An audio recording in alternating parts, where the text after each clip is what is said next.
Welcome back to Cincinnati Bearcats Dynasty, folks. I'm expected to have surgery in the next few weeks. I don't know exactly when quite yet, but I'm not gonna be posting. I'm either gonna post a lot more videos or barely any. So, just in case one of those two things happen, I just wanted to make you guys self-aware. So I sent up to the UConn game, and we had two games in between. And the first game was versus the 4-15 Marquette, and we destroyed them 75-59. Flowers went off for them as he had 33 points, but he had 3 turnovers. Owens had a pretty good game as he had 24 points, 4 rebounds, and 3 blocks. Those two literally carried the Marquette team as the next highest scorer was Forbes with only 4 points. Yeah, they're not good. Next game is at West Virginia. For us, Hodges had a really good game as he had 29 points, 7 rebounds, and 3 blocks. Drexel did pretty good as well. He had 19 points, 3 assists, and 4 rebounds. And then Mills had 15 points, 8 assists, and 3 turnovers. And that ain't that good. But next game would be versus UCF. Then we played versus UCF, and we won again, 79-66. Drexel was the top leading scorer for us as he had 28 points, 4 assists, but a terrible 5 turnovers. Hodges had 18 points, 6 rebounds, and 3 blocks, and Hayward had 12 points and 2 steals. USF's main guy was Harper's. He had 22 points, 3 rebounds, and 5 assists. Kelly had 16 points, 6 rebounds, and 4 turnovers, and then McPherson had 14 points, 15 rebounds, and 2 blocks. Next game for USF is versus Seton Hall, and now we are 18th in the country, and we are 19-3. I forgot to mention earlier that this is going to be a whole simulation, so it's going to be a lot of simulation, so it's going to be a really long video, so sit back and relax. We are wearing the aways, and UConn is wearing the alternates. And hello and welcome to Stores, Connecticut, as we are going to be taking on the number 15 UConn, or Connecticut Huskies. Besides Georgetown and Villanova, we're literally the teams that are up for third. Here's our starting lineup as we have Haywood and Drexel in the front court, or back court, and then we have Small, Holland, and Hodges. For them, they have Maxwell, Langley, Daniels, Edwards, and Dickerson. Actually, I was not able to figure out who it was. But number 15, I'm pretty sure is Kemba Walker in real life. So, just think of him. There's some tapping. I don't know what it is. We lost a tip-off like we always do. And, I thought they were going to shoot 3. And UConn's one of those teams who actually does take 3s. And bam, they bank it in right there. And bang! What a dunk right there. Now they're up 8-0, but now we hit a 3. Drexel comes back with a layup, and now it's a 5-3 game. Dude was shooting a 3, and James Small gets him with the personal foul, and he will hit all 3 free throws right here. They're number 15 in the country. We're 17 in the country, so basically whoever wins or loses is going up or down. What a dunk in the paint by UConn right there. And they started off hot. It reminds me a little bit of Pittsburgh. And yeah, a lot of the shooting you will see tonight will be from Drexel. Besides right there, you got Stephen Hodges hitting a 3-pointer. Misses a layup right there, but the center gets a rebound to get it right back up as Haywood hits a mid-range. It's only a 1-point game before, he splashed it. But we get a splash right back. I'm surprised that wasn't a foul. But Drexel hits a mid-range to get it back into the game. Haywood, deep 3-pointer right there, and then Drexel right there as we were up 26-24. And yeah, the first half had barely any scoring. He swished it from almost half court, and they didn't count it. So Drexel already has 12 points. We have 9 assists and they have 4 assists, so it's kind of good. They have 5 steals which is terrible. And we are spreading out the attack as even though Drexel's carrying us, we have 2 players that have 4 or more points. Right there we have Hodges going to the lane with a mid-range, I would say right there. Number 11. I'm pretty sure that's Marcus Maxwell right there. And bam! Haywood with the 3. UConn, like, there's so many miniature runs in this game. And bam, Drexel hits it from way downtown. I'm pretty sure that was the Kemba Walker fake right there. I'm just going to call him that. I'm just going to say Kemba Walker runs 15. And yep, that was Kemba Walker again. Holland steals it off the inbound and not dunks it, but lays it in his face. We're down, but Hodges gets the layup, and now we're only up by 1. UConn in the paint right there, and right here it's back and forth. Besides there, Maxwell hits a clutch 3. But, right there it was Drexel. And right here, oh wait, never mind. Drexel hits a 3 right there.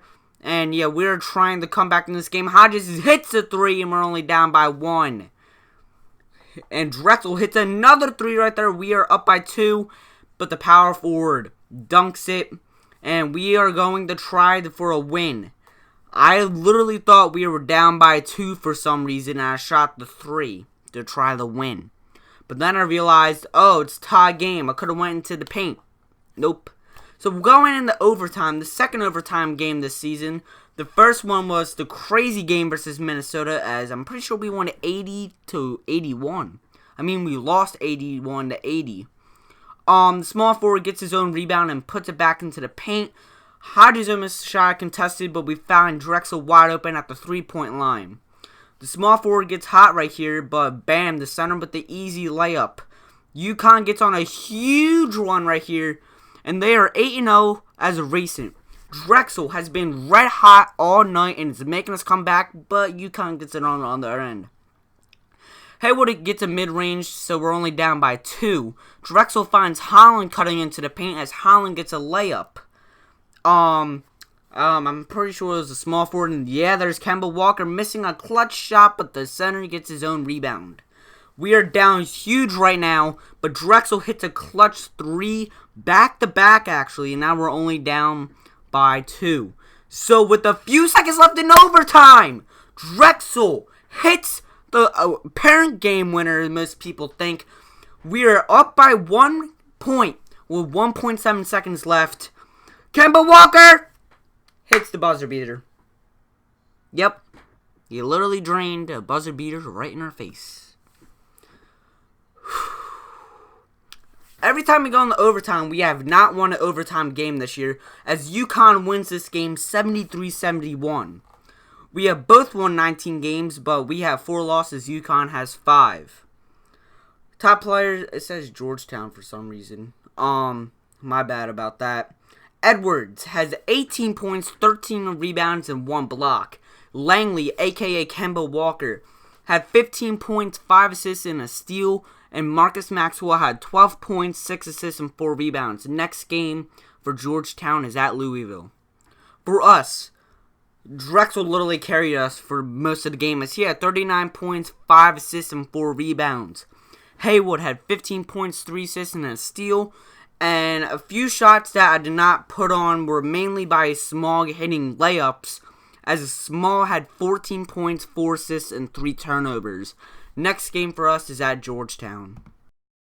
We were going to record this game, or not we, but I was going to record this game, and this would be the second game. But I think this wasn't going to be fun for the viewers, as, we just destroyed Georgetown 70-48. Georgetown was the 19th in the nation. Now we are 20-4, and they're 21-4. Yeah, the top scoring for Georgetown was Ty Terry's. He had 12 points, 7 rebounds, and a block. Gill had 10 points, 1 assist, and 3 turnovers.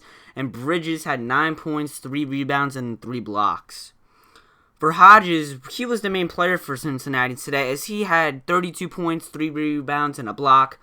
Drexel had 15 points, 8 assists, and a block.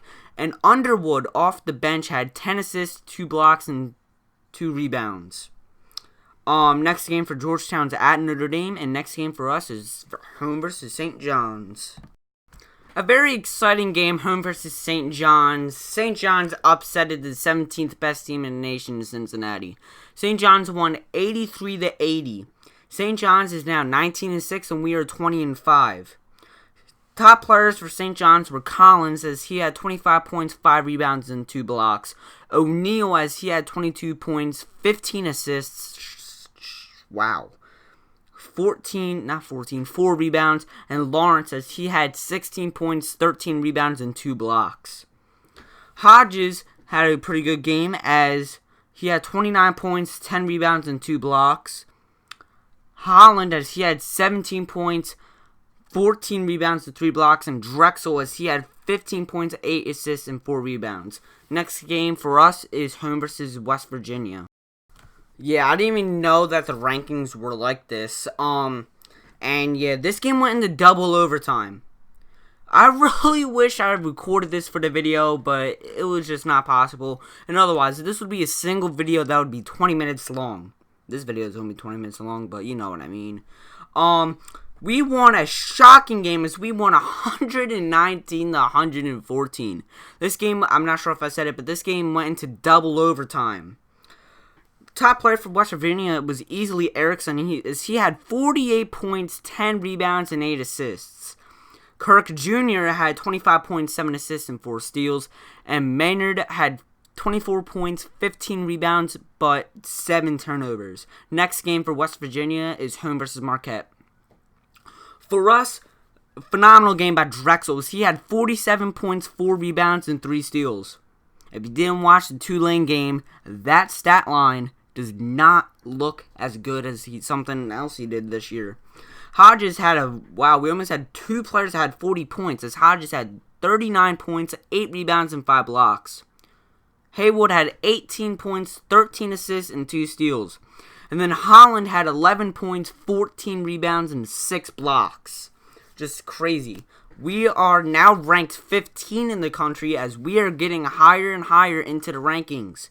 Next game for us was home versus Providence. Now we are getting towards the final game of the season, and we're playing one of the worst teams in the Big East as it's Providence. Providence only has one main player as his name is Corey Edmonds. We won 77-61 on our home court, and Edmonds had 26 points, 3 rebounds, and 6 assists for Providence. The rest of the stats are so unworthy because they're all trash. And this was the final game of Providence's season. The season's probably over, but just in case, it is over. But they may even make it into the Big East tournament, which I think is doubtful. For us, Hodges had 20 points, 3 rebounds, and 2 blocks. Haywood had 17 points, 8 assists, and a steal. And Drexel had 16 points, 5 steals, and 2 assists. Now we're going to get into the final game this season for us, as that is our home game versus Notre Dame. Before we get into the game, we're going to look at the players of the year. So far, the front runner is Ty Terry, center from Georgetown. Second is Liam McCarthy from Butler. And this is dude we got to watch out for. Justin Hinton, center from Notre Dame. That's who we're going to be playing in our next game. Bob Moorhead from Dayton. I don't know how he's up there because he does not look good. I'm just kidding. He's probably really good. Let's see if Hodges is in the Big East. And yes, if I can count correctly, he is number 6 in the Big East.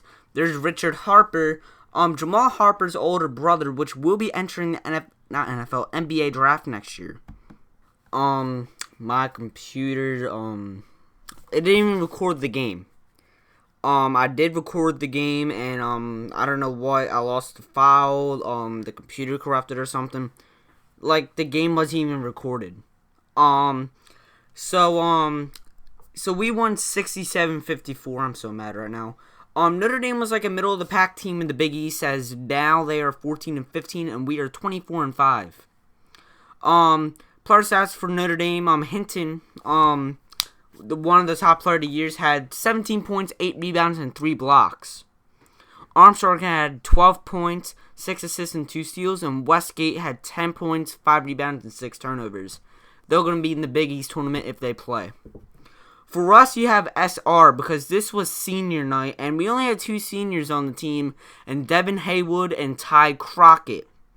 So, instead of Holland barely played in this game, and Crockett was mainly playing the whole game, and Haywood played the whole game. Haywood was the leading scorer as he had 24 points, 4 assists, and 2 steals. Hodges had 17 points, 6 rebounds, and 3 steals. Crockett had 11 points, 6 rebounds, and 2 blocks. And Drexel had 10 points, 5 rebounds, and 2 blocks. we are 100% going to be in the Big East tournament, and we may even be the #1 seed. So we were the #1 seed for the Big East tournament, and if we beat DePaul next episode, we will be playing UConn again. It looks like the winner of that would either play Georgetown or Louisville.